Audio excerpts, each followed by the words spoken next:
আল্লাহ বলছেন কাদ আফলাহাল মুমিনুন, সূরা মুমিনুনের প্রথম আয়াত থেকে শুরু করে 11 পর্যন্ত আল্লাহ বলছেন ওই মুমিনরা হচ্ছে সাকসেস। তাহলে মুমিন দাবি করলেই সাকসেস নয়, মুসলিম দাবি করলেই সফল নয়, মুসলিম দাবি করলেই জান্নাতি নয়, সুখী নয়। আর আল্লাহ বলছেন কাদ আফলাহাল মুমিনুন আল্লাযীন, ওইসব মুমিনরা সফল কাম, আল্লাযীনা হুম ফি সলাতিহিম খাশিউন, তাদের প্রথম বৈশিষ্ট্য গুণ হচ্ছে যে তারা সালাত তো আদায় করে, নামাজ পড়ে, কিন্তু নামাজ খুশুর সাথে পড়ে। খাশিউন, নামাজের মধ্যে তাদের বিনয় আছে, বিনীত হয়ে নামাজ আদায় করে, একাগ্র চিত্তে আল্লাহ অভিমুখী হয়ে নামাজ আদায় করে। নামাজে যখন দাঁড়ায় তখন সারা দুনিয়ার সমস্ত কিছু আর সমস্ত লোকের সাথে থেকে সম্পর্ক ছিন্ন করে, সমস্ত কিছু থেকে সম্পর্ক ছিন্ন করে একমাত্র আল্লাহর সাথে সম্পর্ক কায়েম করে। আল্লাহর সামনে যেমন ভাবে দাঁড়ানো উপযোগী তেমন ভাবে দাঁড়ায়। এই দাঁড়ানোর ক্ষেত্রে সুবহানাল্লাহ, আল্লাহর সামনে দাঁড়াতে গিয়ে আমরা অধিকাংশই নির্লজ্জ, মানুষের সামনে দাঁড়াতে পারবো না, এমন এমন অবস্থায় দাঁড়াই যে মানুষের সামনে কখন আমরা ওইভাবে দাঁড়াই, বাড়ির বাইরে যেতে পারবো না। এইরকম ড্রেস পরে মসজিদে চলে আসছে, একটা টি শার্ট আর একটা জিন্স প্যান্ট। যখন রুকু সিজদায় যায় তখন জিন্স প্যান্ট নিচের দিকে টান দেয় আর টি শার্ট ওপর দিকে টান দেয়। দেখেছেন এরকম? পেছন থেকে দেখে দেখনেওয়ালাকে লজ্জা লেগে যায়, চোখ বন্ধ করতে হয়। আউযুবিল্লাহ আউযুবিল্লাহ, 2-3 দিন আগে সামনে এক লোক ওই রকমই টি শার্ট আর এইদিকে এমন প্যান্ট, আর মোটা মানুষ, জিন্স প্যান্ট নিচের দিকে টান দিয়েছে আর ওপর দিকে দিয়েছে তার টি শার্ট টান দিয়ে, তারপরে পিছন দিকের যে ফাটল আছে ফাটল পর্যন্ত উন্মুক্ত হয়ে যাচ্ছে। আউযুবিল্লাহ, এইরকম নির্লজ্জ হয়ে আপনার কফিলের সামনে যেতে পারবেন?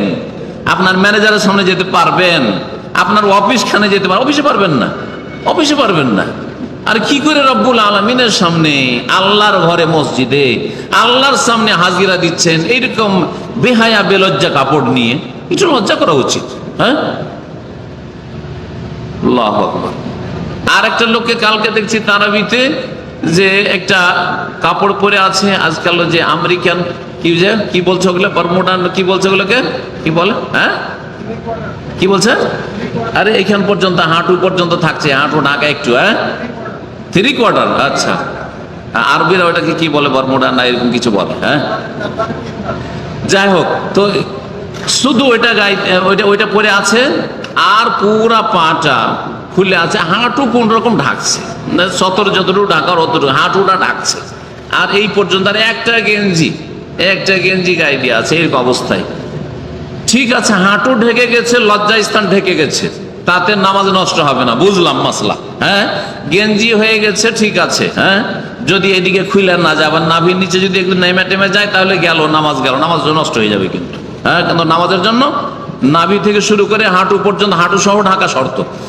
তো ওগুলো না হয় ঢাকা আছে, কিন্তু আমি চিন্তা করতে লাগলাম নামাজটা পড়ে সালাম ফিরে যে আচ্ছা এই লোকটা নিজের অফিসে যেতে পারবে, আমার অফিসে আমি যেতে পারবো গেঞ্জি পরে? অসম্ভব, ঠিক না?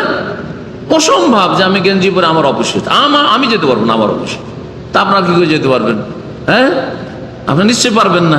তাহলে চিন্তা করেন, ওই ড্রেসটা পরে আপনি অফিসে আপনারা যেতে পারবেন না। যে অফিসে আপনি কাজ করছেন, দুই একটা লোক আসবে, কি লজ্জায়, লোকে যদি আমাকে দেখে অবস্থায় কত খারাপ লাগবে আমাকে। আর আল্লাহর সামনে কি করে এই ড্রেস, খাশিউন, খুশুর সাথে দুনিয়ার থেকে সম্পর্ক ছিন্ন করে, আর আল্লাহর সামনে যেমন করে দাঁড়াইতে হয় ওইভাবে। লুঙ্গিতে যান, লুঙ্গিতে যাওয়া দোষ নাই, লুঙ্গি এই দেশের না হয় ঘুমাবার পোশাক, আমাদের ঘুমাবার পোশাক নাই, লুঙ্গিতে গেলে যেতে পারেন, কিন্তু লুঙ্গিটাও ভালো হইতে হবে, লুঙ্গিটা পরিষ্কার পরিচ্ছন্ন থাকে। সারা রাত ঘুমিয়েছেন আর ঘাম হয়েছে, লুঙ্গিতে সব ঘাম লেগেছে, আর লুঙ্গিটা একবারে ময়লা হয়েছে, গন্ধ ছুটছে ঘামের, উচিত? ওটা লুঙ্গিতেও চলবে না, প্যান্টেও চলবে না। প্যান্ট পরে ডিউটি করে এসছেন আর ঘামে একবারে গন্ধ ছড়াচ্ছে, পাশের লোককে গন্ধ লাগবে। যার নাক ফ্রেশে আছে, আপনার মতো যার শরীরে গন্ধ ছড়াচ্ছে গন্ধ পাবে না, গন্ধওয়ালা গন্ধ পাই না, যার গন্ধ নাই সে গন্ধ পায়, ঠিক না? তো এই রকম অবস্থায় তার খুশু করে নামাজ পড়ছেন না আপনি, তা আল্লাহর সামনে দাঁড়াবেন, আল্লাহর মতো করে দাঁড়ান, যে সত্যি আল্লাহর সামনে আপনি আদব কায়দার সাথে আল্লাযীনা ফি সালাতিহিম খাশিউন। জান্নাতি হইলে নামাজে খুশু, নামাজ পড়ছেন, নামাজে মন লাগাবার চেষ্টা করেন। নামাজে কেমন করে মন লাগবে, কি উপায়ে মন লাগবে, কোন কোন পন্থাগুলি অবলম্বন করতে হবে, এর জন্য ইসলামিক সেন্টারে শিখেন। যে আমি নামাজ পড়ি কিন্তু দুনিয়া মগজে ঢুকে থাকে কেন, তো এর থেকে মুক্ত হওয়ার উপায় কি? তাহলে আপনাকে দিন শিখতে হবে যে কিভাবে আমি খুশুর সাথে বিনয়ী হয়ে সালাত আদায় করবো। আল্লাযীনা ফি সালাতিহিম খাশিউন ওয়াল্লাযীনা হুম আনিল লাগwi মুরিজুন। সালাত তো আদায় করতে হবে কিন্তু খুশুর সাথে। তাহলে বেনামাজির জন্য জান্নাত আছে কি? হ্যাঁ, বেনামাজির জন্য। নামাজের যে গাফিলতির সাথে নামাজ পড়ে, শুধু নামাজ বডিটা পড়ে, তার অন্তর নামাজ পড়ে না, তার মগজ নামাজ পড়ে না। তার মগজ কোথায়, অন্তর কোথায়? শুধু বডিটা মসজিদে গিয়েছে নামাজের টাইমে, তোর নামাজে খুশু আছে? খুশু নেই। যার খুশু আছে নামাজে, তার জন্য জান্নাতুল ফিরদাউস আল্লাহ বলেছেন।